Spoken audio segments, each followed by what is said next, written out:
The Vraxian High Council broke apart the way old stone breaks, slowly at first, with small cracks that nobody wanted to look at, and then, all at once. Half the council wanted peace, wanted to send diplomats, and offer reparations, and beg the humans to stop before the Dominion lost anything else. Because the war was only 8 months old, and already the Vraxians had lost more ships and more soldiers than they had lost in the previous 50 years combined. The other half, led by Archon Selvor, wanted to strike back hard and fast and prove that the Vraxian Dominion did not bow to anyone, least of all, a species that the rest of the galaxy had classified as primitives less than a year ago.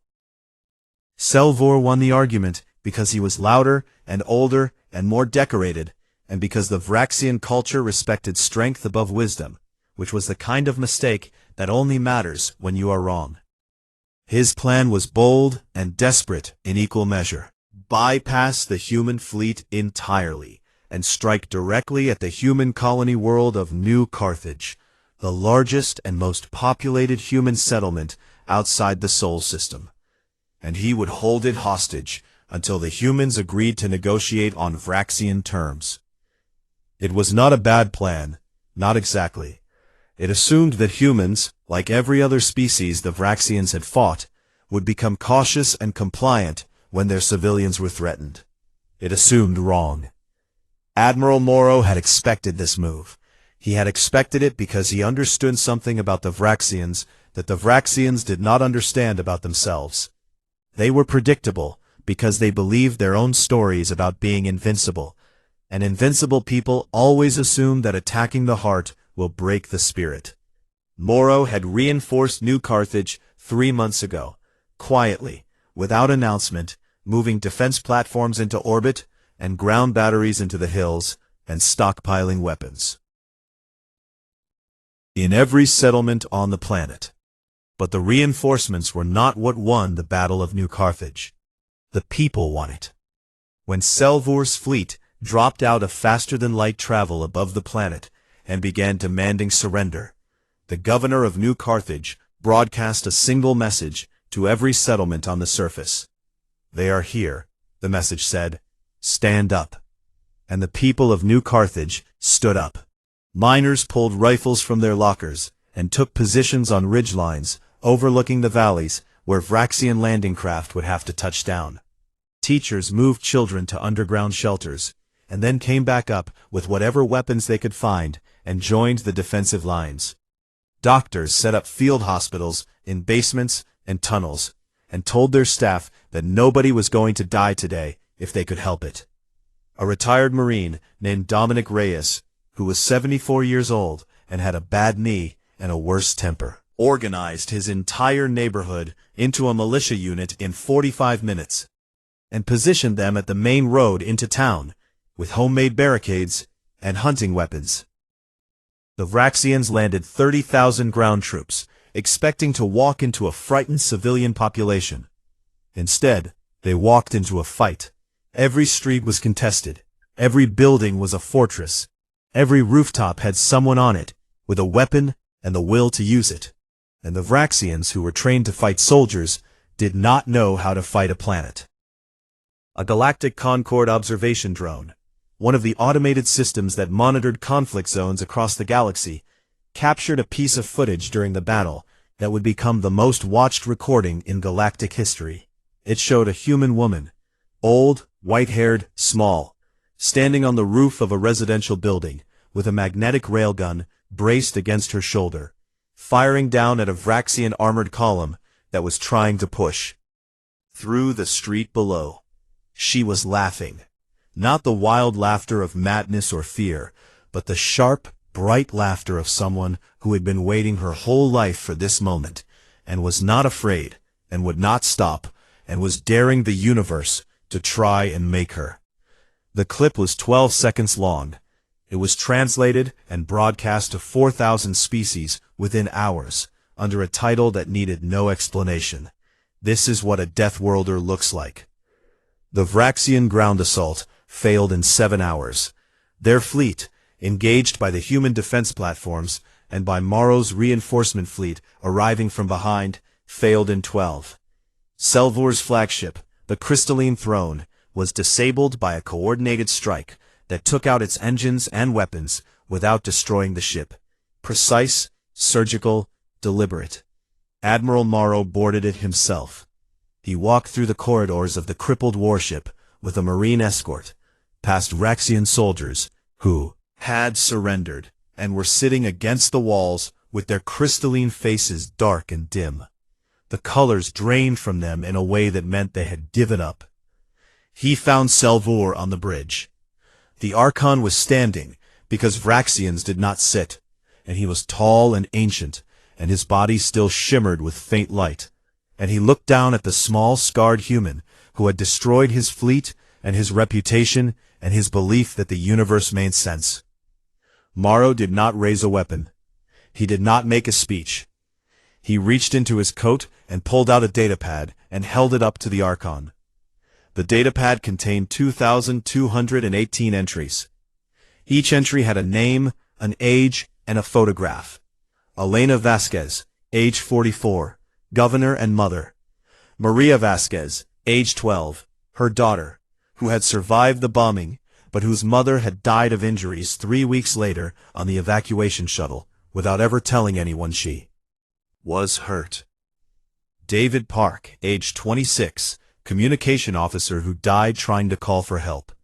Ruth Chen, age 68, doctor who died trying to save others. James Okafor, age 31, teacher who died shielding children. Every name, every face, every life. Learn them, Morrow said.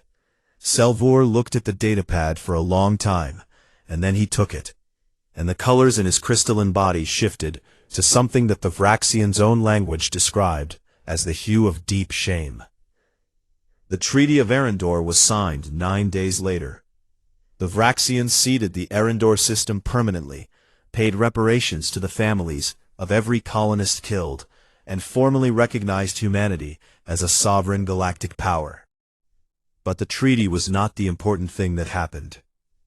The important thing was that every species in the galaxy watched and understood.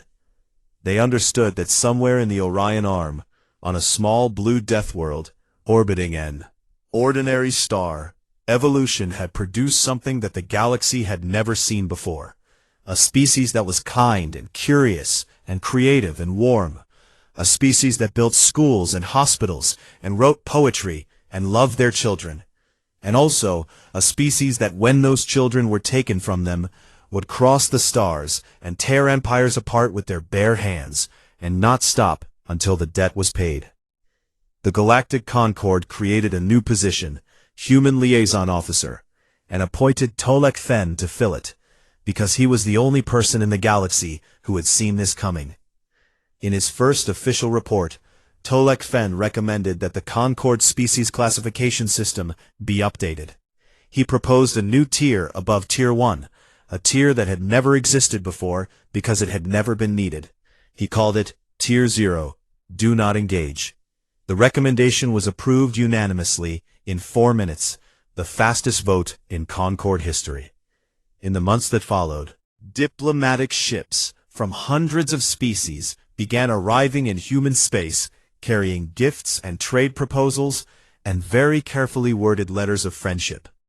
Humanity was welcomed into the Galactic Concord, not as the primitives they had been called, not as equals exactly, but as something new, something the galaxy had to make room for, something that everyone agreed should be treated with respect and kindness, and above all, caution. The grandmother from New Carthage, whose name it turned out was Sophia Reyes, wife of Dominic Reyes, became the most recognized human in the galaxy. Her 12 seconds of laughter played in classrooms and war colleges and diplomatic training programs across 1,000 worlds, as an example of what humans were capable of when pushed. She gave exactly one interview about it, in which she said, "They came to our home, and they expected us to be afraid. And I am too old and too angry to be afraid of anything." On Arendor 7, where the colony had been destroyed, the UTC built a memorial. It was a simple thing, a wall of black stone with 2,218 names carved into it, standing alone on the gray surface of the moon under the light of the gas giant. And every year, on the anniversary, humans came from across their territory to stand in front of it and read the names aloud. It became the most visited place in human space. It became a place where alien diplomats came to pay their respects, standing quietly in their environmental suits and watching the humans grieve and remembering that this grief was not weakness, but fuel. And in his small office on the Nexus station, Tolek Fen, now the most important Fenari in galactic history, though he still thought of himself as just an archivist, opened his personal journal and wrote the final entry of the longest year of his life. "I have spent my career cataloging the wonders of the galaxy," he wrote. "I have seen stellar nurseries and ancient megastructures and beings made of pure light, but I have never been more frightened or more fascinated than the day I learned that somewhere in the universe there is a species that will chase you on foot until your body fails, that will remember your name for 1,000 years, that will teach their grandchildren to grieve for people they never met, and that will cross the emptiness between stars not for resources or territory, but because someone they loved is buried on the other side." He paused and added one more line. "Be kind to the humans. They have earned it, and you do not want to learn what happens when you are not." He closed the journal and looked out his window at the stars, and somewhere out there, in the direction of a small blue world he had never visited, but now knew better than any place in the galaxy, the humans were building and laughing and grieving and living the way they always had, the way they always would never be the same. And that, Tolek Fen thought, was probably a good thing. The emergency session of the Galactic Concord was the first one called in 300 years, and the chamber was full in a way it had not been full since the last time the galaxy thought it might end. Representatives from over 4,000 species filled the enormous circular hall on the Nexus station, a room so large that it had its own weather system, and the ceiling was painted with the star maps of 100 civilizations. And every seat was taken, and every eye and sensor and antenna was pointed at the small figure standing at the central podium. Tolek Fen had never spoken to more than 3 people at once in his entire life. Now he was speaking to the galaxy. His 6 limbs trembled, and his voice shook for the first 15 seconds. And then he pulled up the data on the chamber's display screens, and the fear left him, because the data was more frightening than any audience could ever be. "I need to tell you about Earth," he said. "The planet first, a small blue and green world, orbiting a medium-sized star in an unremarkable arm of the galaxy. And from a distance, it looked beautiful and peaceful, and many of the representatives made sounds of appreciation at its colors. Then, Tolek Fen showed them the details. Earth was a Category 12 death world, the highest classification on the galactic danger scale. The chamber went quiet. Most civilized species came from Category 3 or Category 4 worlds, planets with stable climates and mild seasons and ecosystems that had settled into comfortable balance millions of years ago. Category 12 meant that the planet was actively trying to kill everything on it at all times. Earth had an axial tilt of 23 degrees, which meant that the entire planet experienced radical seasonal shifts that could swing temperatures by 60 degrees or more across a single year, and every living thing on the surface had to be able to survive winter or die. Atmosphere was 21% oxygen, a gas so corrosive and reactive that most galactic species stored it as a controlled industrial chemical, and the humans breathed it every moment of every day, and their blood used it as fuel.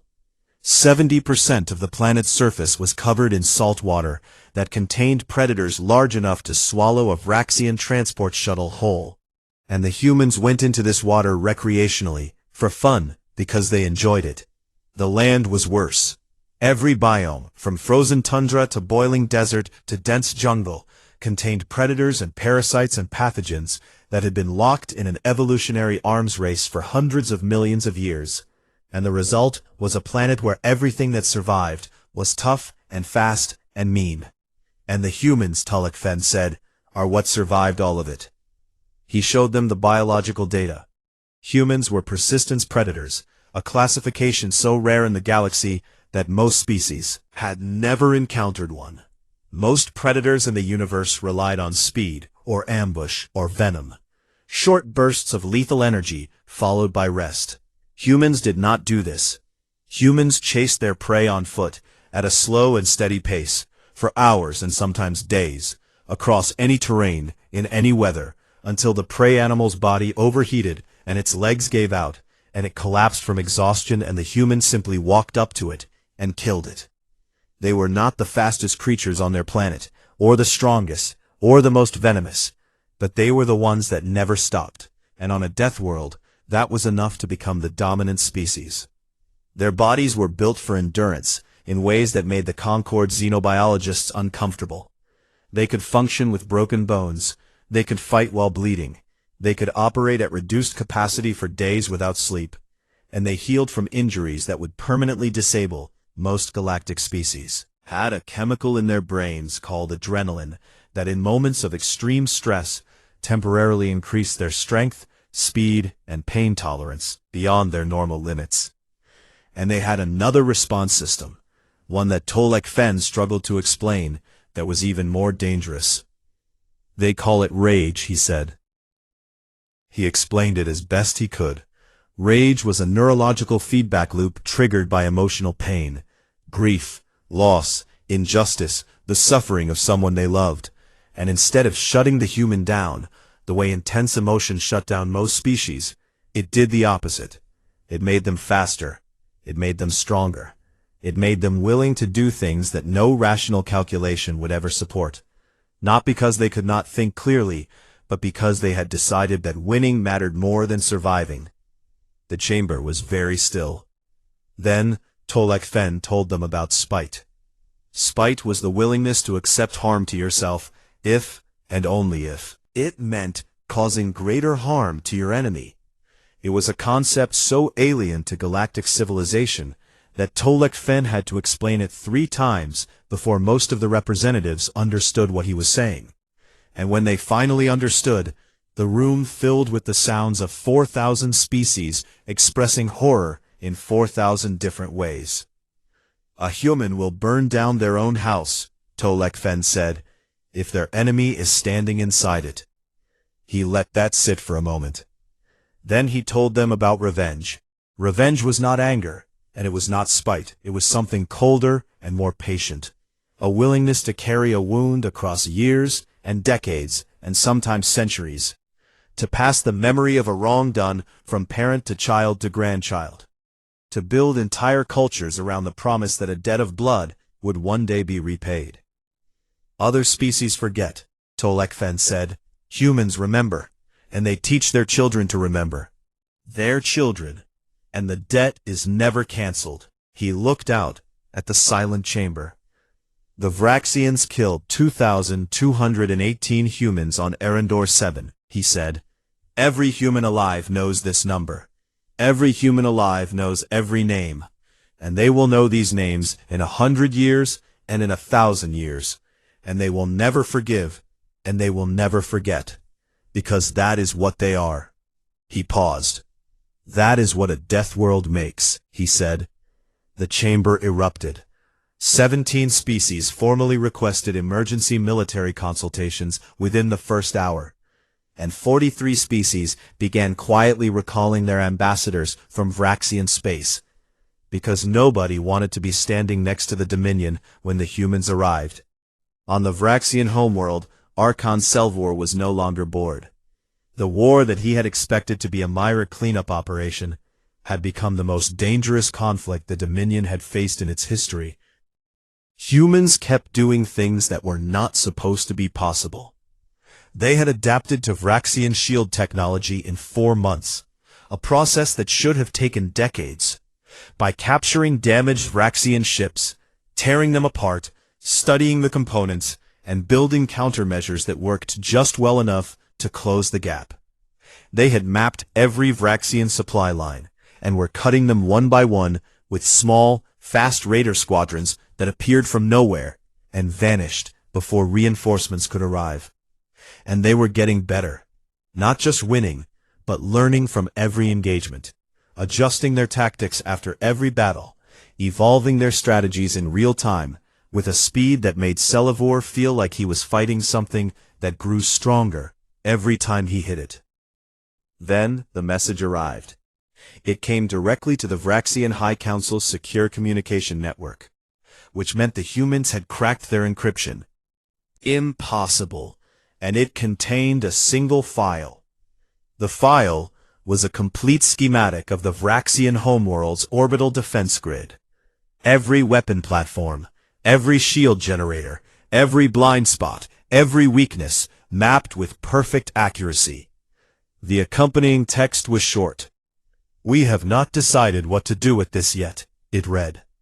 "You have time to make that decision easier for us." Selivor stared at the message for a long time. For the first time in his long and decorated career, the Archon of the Vraxian expansion fleet felt something he did not have a name for. Later, he would learn the human word for it.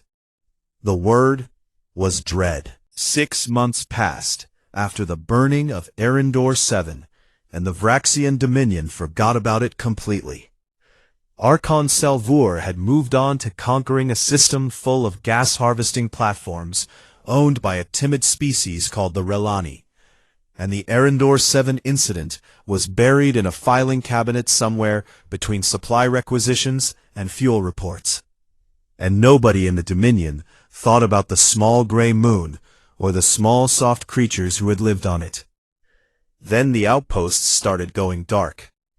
It began at the edge of Vraxian space, in a string of small monitoring stations that watched the border for unauthorized ships.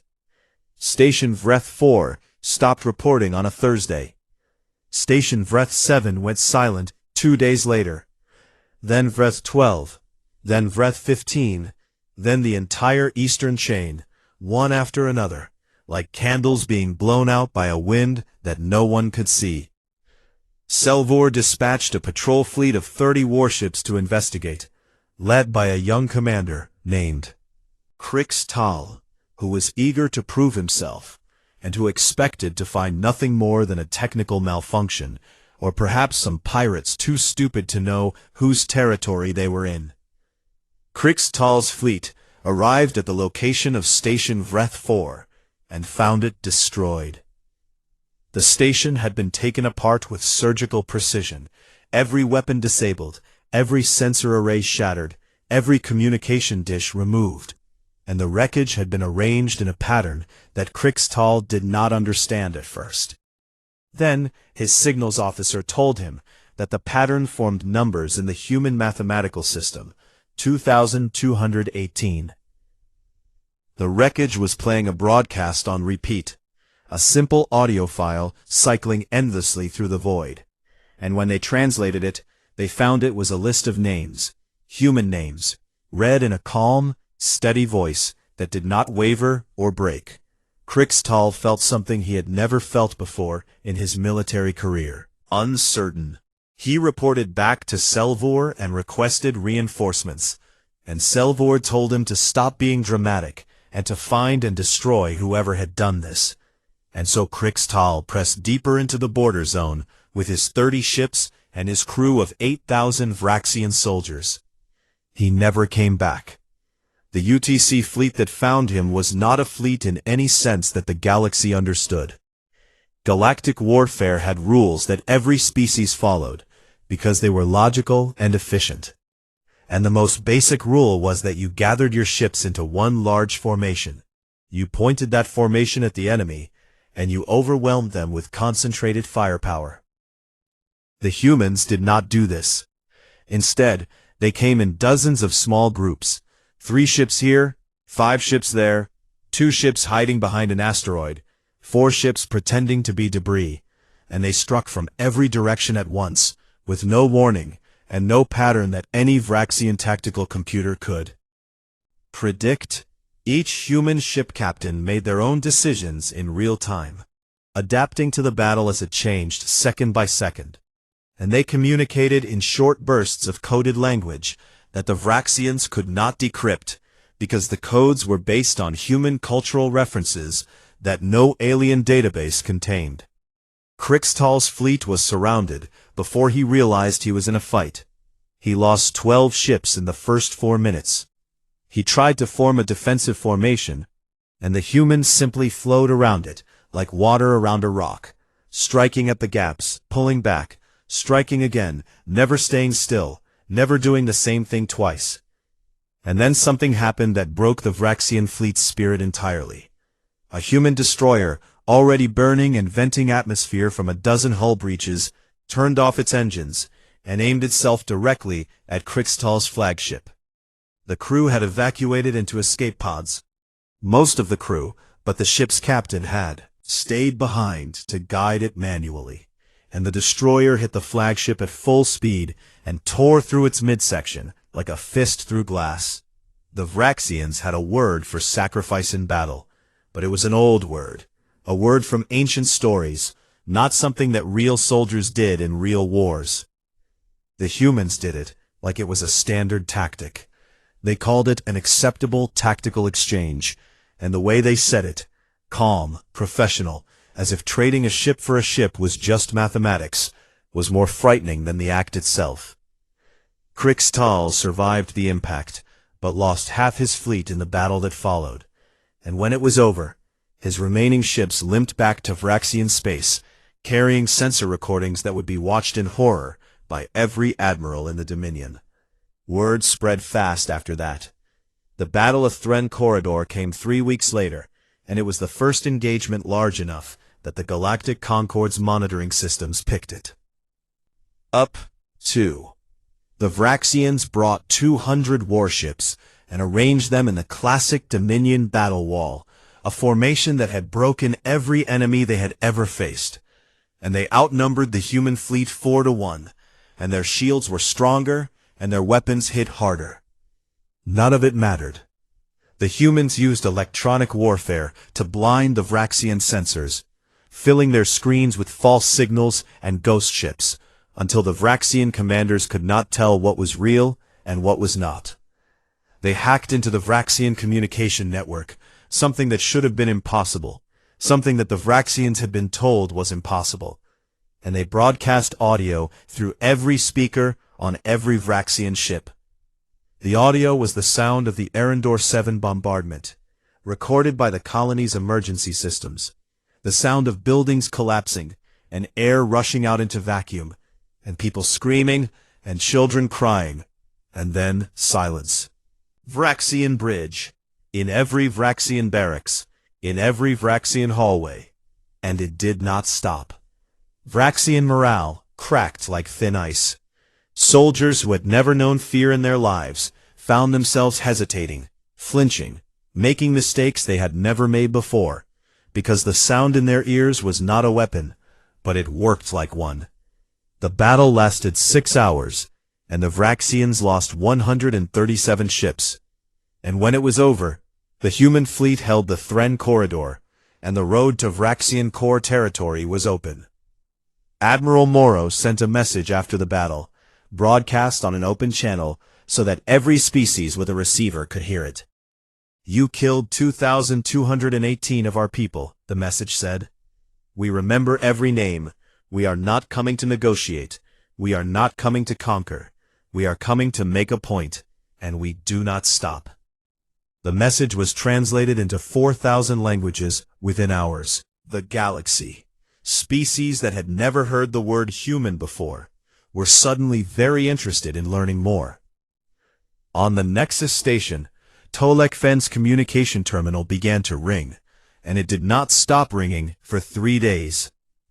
Every diplomat, every intelligence officer, every military advisor in the Concord wanted to talk to the small Fenari archivist who had written that report about the Tier 9 species that everyone had ignored. They wanted to know what was happening.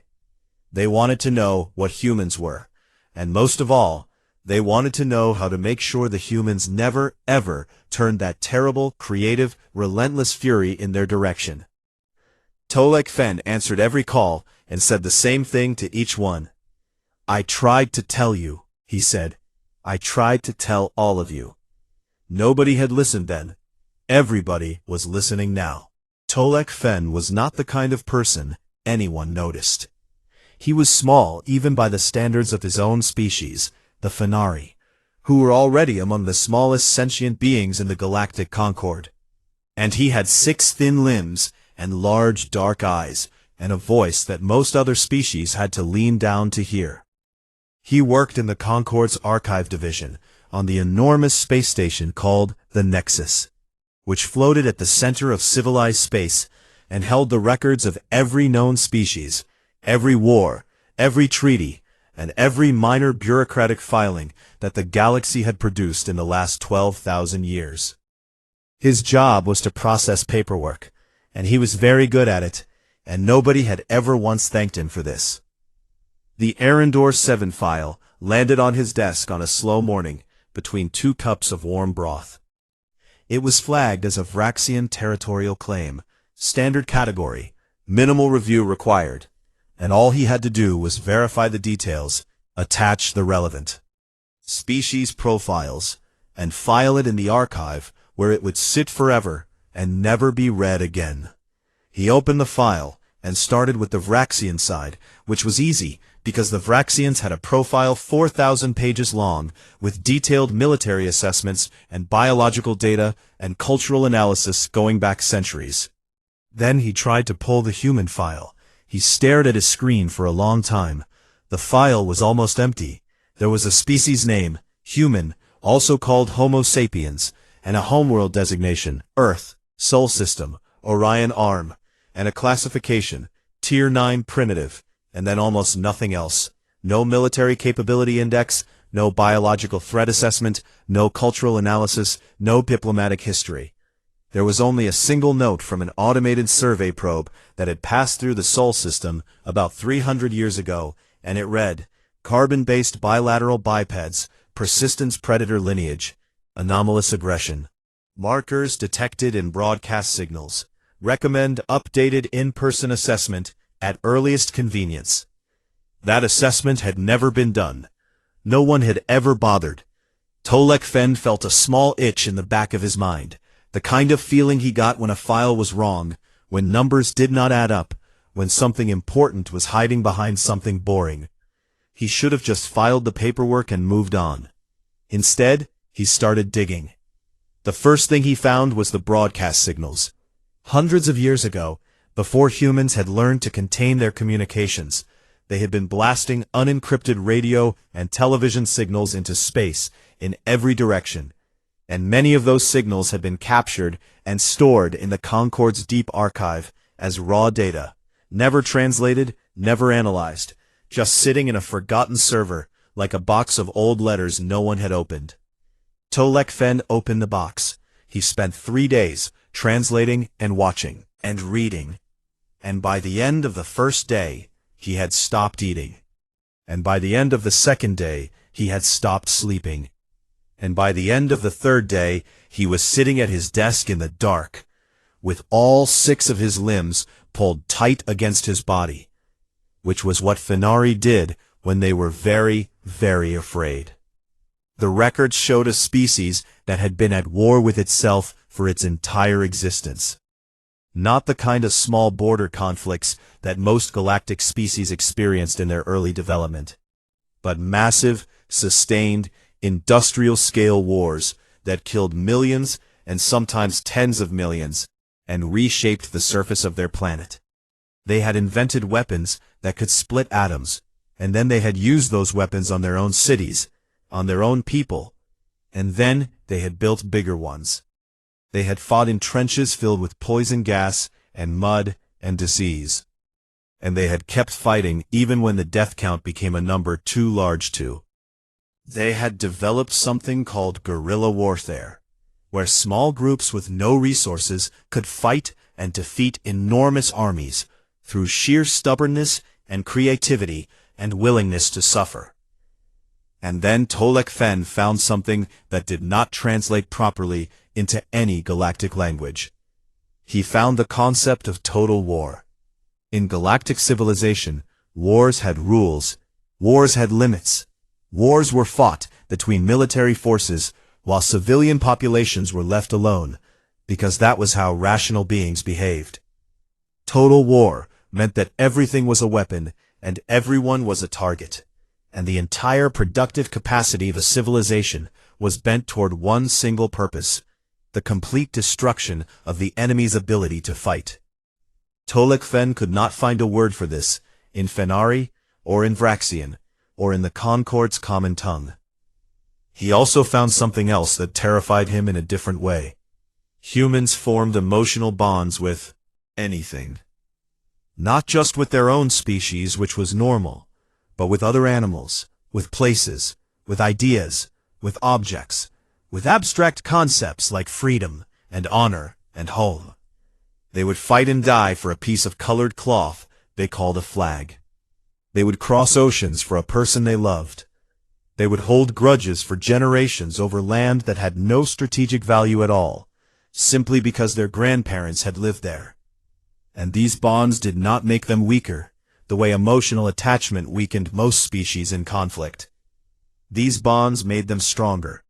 A human fighting for something they loved was more dangerous than a human fighting for survival, and a human fighting for revenge was the most dangerous thing of all. Tolek Fen compiled everything into a report. He formatted it carefully and flagged it as urgent, and sent it to his supervisor, a large, slow-moving Delthari named Presiding Clerk Morvan, who read the first 2 pages and then sent back a single line. "They are Tier 9, Tolek. Please calm yourself and process the filing."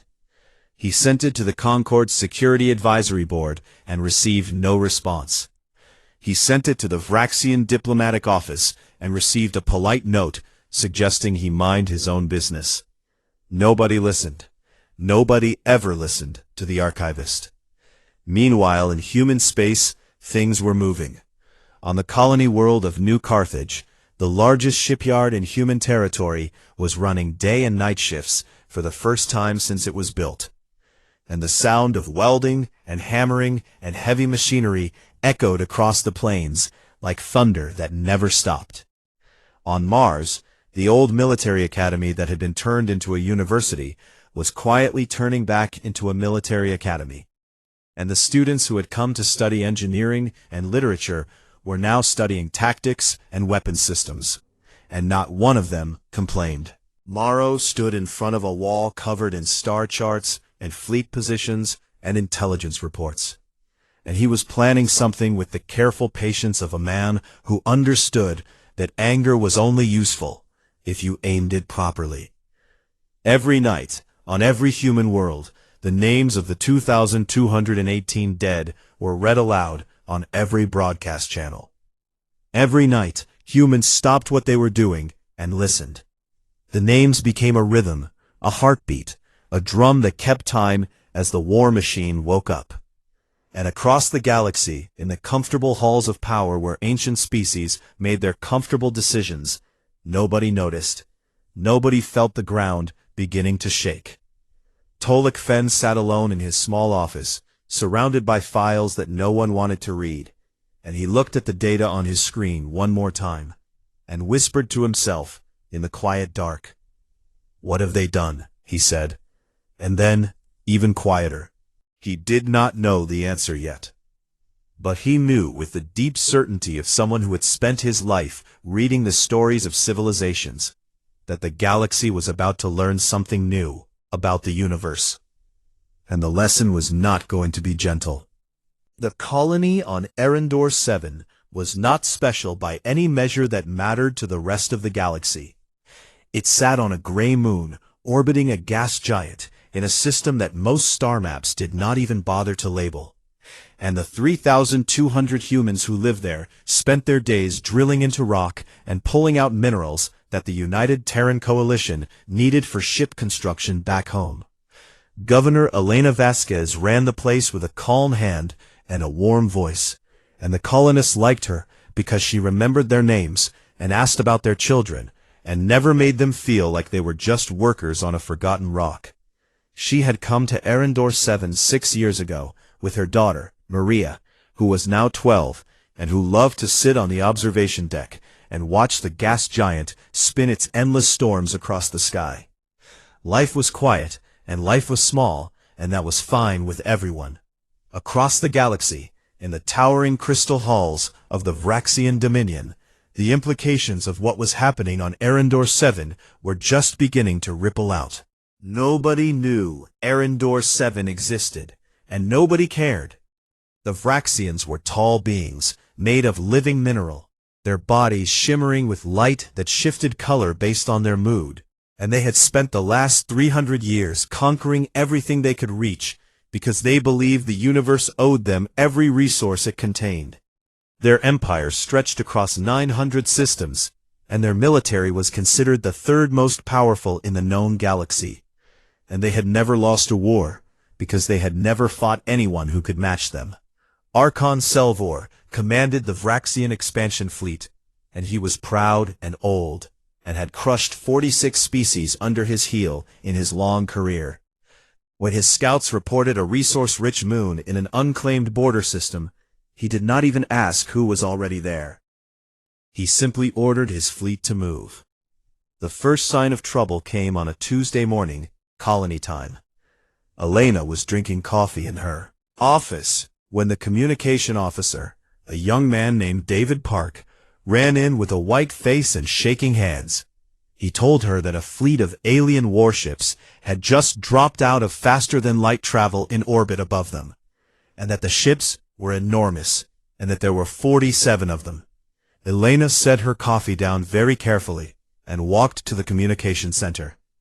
The message from the Vraxian fleet was already playing on the main screen, translated by the colony's basic AI into flat, emotionless English. It said that the Vraxian Dominion claimed this moon and all resources on it, that any non-Vraxian presence was a violation of Dominion sovereignty, and that all inhabitants had one galactic cycle to leave, or they would be removed by force. One galactic cycle was about 31 Earth hours. Elena read the message twice, and then sat down and wrote a reply. She kept it polite and professional because she had been a diplomat before she was a governor, and she knew that first words mattered more than anything else in a crisis. She explained that the colony was a registered settlement of the United Terran Coalition, that humans were a peaceful species open to negotiation, and that she would welcome a meeting to discuss shared use of the moon's resources. She asked them to please not use the word removed, because it frightened her people. She sent the message and waited. Archon Selvor received the message aboard his flagship and felt nothing at all. His aide pulled up the Galactic Concord's species registry and found the entry for humans: Tier 9 primitives, carbon-based, no significant military capability noted, homeworld unvisited, recommended for observation only. Selvor made a sound that was the Vraxian equivalent of a bored sigh. He had received polite messages from doomed species before, and they all sounded the same, full of hope and reason, as if the universe cared about such things. He did not reply to Elena's message. Instead, he moved up the timeline. He gave the order to begin orbital bombardment in 4 hours instead of 31, because he had other systems to conquer, and this tiny moon was not worth a full day of his attention. Elena was reading a bedtime story to Maria when the first blast hit. The ceiling cracked open, and the air screamed out into the vacuum, and Elena grabbed her daughter and ran, carried her down 3 flights of emergency stairs to the underground shelters, while the world above them turned to fire. The Vraxian ships rained plasma down on the colony with the casual efficiency of someone stepping on an insect, and the buildings that the colonists had spent 6 years building came apart in seconds. David Park died at his communication console trying to send a distress signal. The colony's doctor, an old woman named Ruth Chen, died when the medical bay collapsed on top of her while she was trying to reach the injured. A schoolteacher named James Okafor died shielding 4 children with his body when the school's roof came down, and 3 of those children died anyway. The bombardment lasted 11 minutes. When it was over, 2,218 people were dead. Elena survived because the shelter held, and Maria survived because Elena had wrapped herself around her daughter like armor, and 982 other people survived because they had been lucky or fast or underground when the fire came. Elena organized the survivors with hands that would not stop shaking. She got them to the emergency shuttles that were buried in launch bays beneath the colony, and she got them moving toward the closest human system. And then she sat down in front of the last working communication array and recorded a message. She did not cry in the recording, though she wanted to. She did not scream or curse. She looked into the camera with eyes that were red and dry, and she said 5 words that would be played on every human world within the week. They didn't even let us finish talking. Then she boarded the last shuttle and left Arendor 7 behind. The message reached Earth 14 hours later. It was received by the United Terran Coalition's Joint Command Center, a bunker buried beneath the Swiss Alps that had been built during humanity's last great war against itself 2 centuries ago. Admiral Cale Morrow was sitting at the long table when the message played. He was 61 years old, with a face full of scars from the Mars uprising, and hands that had signed both peace treaties and kill orders. And he had spent the last decade hoping he would never have to do either again. He watched Elena's message without moving. He watched it a second time. Then he looked at the 23 senior officers sitting around the table with him, all of them silent, all of them still, and he could see in their eyes the same thing he felt in his chest. Not fear, not shock, but something much older and much more dangerous. It was the quiet feeling that came before everything changed. "Wake everything up," he said. No one asked what he meant. Within the hour, signals were being sent to every human system, to shipyards that had been cold and dark for decades, to weapons platforms hidden inside asteroids, to training facilities that had been converted into schools and were now about to become training facilities again. Humanity had spent 2 centuries trying to be peaceful, trying to be better than what their history said they were, trying to prove that the species which had invented nuclear weapons and used them on itself could learn to be gentle. And they had learned, but they had not forgotten. Across the galaxy, no one noticed any of this. The Vraxian Dominion filed the Arendor 7 incident as a routine territorial acquisition.